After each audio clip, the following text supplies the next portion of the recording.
This episode of Techno Buffalo is brought to you by Dollar Shave Club.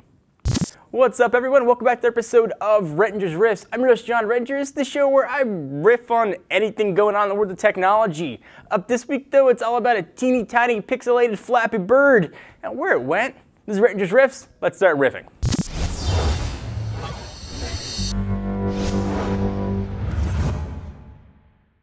Usually when you hear about developer success stories, it's usually followed by they're starting a company, they're IPOing, sort of following that Rovio model, but very infrequently do you hear the total opposite happened. So let me tell you the Flappy Bird story.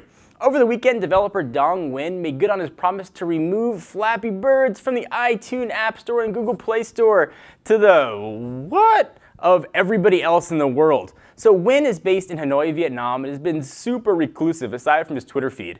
It's been a relatively interesting backstory though, so sit back and let me tell you about the rise and fall, get it, of Flappy Birds.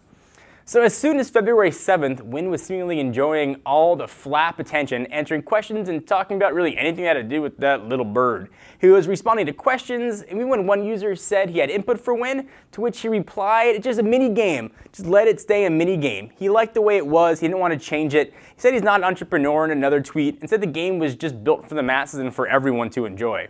And then, as of Saturday morning, Nguyen even suggested that he was already working on a sequel. Later that afternoon, though, he started to say people are overusing the app, and suddenly his mood started to swing. I'm not really sure what overusing means, but he felt that they were. Like if you use it while on the toilet, perhaps, it was causing longer than usual private bathroom time.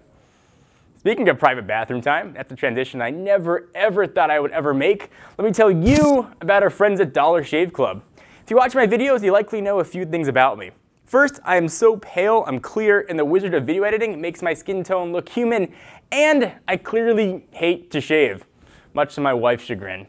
Buying razors sucks. You gotta trudge to the store, get the key to that plastic razor fortress little thingy, then you gotta shell out 20, 30 bucks from ridiculous shave tech you don't even need. Like a razor that vibrates.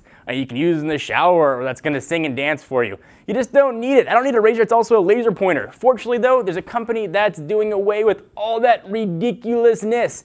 It is called, you guessed it, Dollar Shave Club, and it really couldn't be any simpler. For a few bucks a month, Dollar Shave Club ships amazing razors and other bathroom stuff right to your door. Their blades are just as good as these big shave companies at a fraction of the price. But they're not just about the blades, they got everything you need for your whole shaven face, including Dr. Carver's Easy Shave Butter to make your shave even more buttery smooth. And listen, we all do it. You gotta try One Wipe Charlie's, their new peppermint-infused wipes for men. They tingle, in a good way. Shave time, shave money. Join now at dollarshaveclub.com/technobuffalo. Again, that is dollarshaveclub.com/technobuffalo.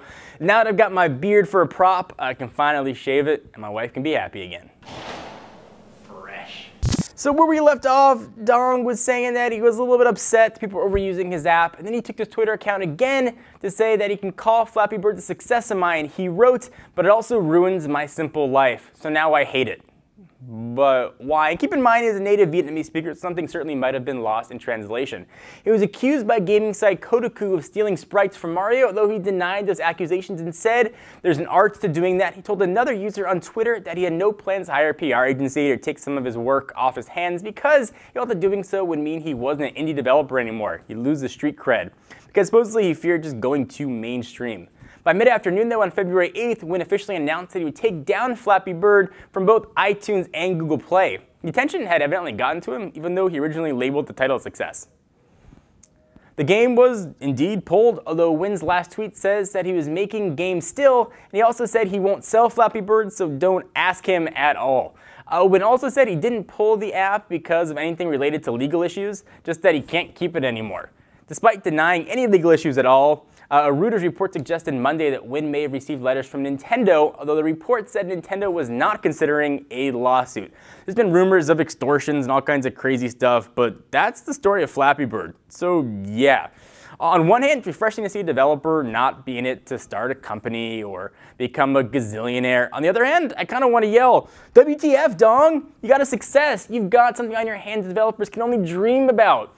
Even if you want to keep your indie cred, you could still enjoy the success. Supposedly the app was making upwards of $50,000 a day. So credit for making a pretty fun game that I deleted and then I reinstalled. And then I can't stop playing. But there are ads on that, so there was a ton of money to be made, and perhaps if you didn't want the success, it could have donated that money to somewhere that could have used it instead of just pulling it all together. But that is the story of Dong Nguyen, and that is the sad, sad rise and fall of the Flappy Bird. What do you guys think? I'd love to hear your thoughts on this sort of crazy, bizarre story. Flappy Bird sort of flapped onto the scene all of a sudden and then flapped away just as quickly. I wonder if the other developers are going to follow this path, maybe release an app, make it a huge success, or try to make it a huge success, then take it away to try and up its publicity.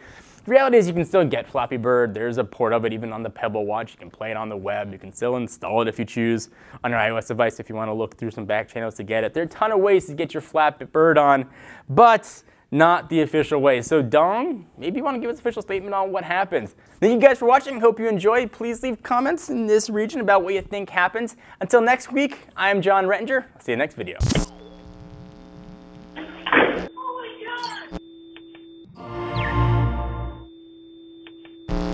What's up, everyone? Thank you for watching that video. If you want to see more of the latest and greatest tech news, you can subscribe to our main Techno Buffalo channel by clicking the button right down below in my pants region, or click on the buttons to your right to see more videos.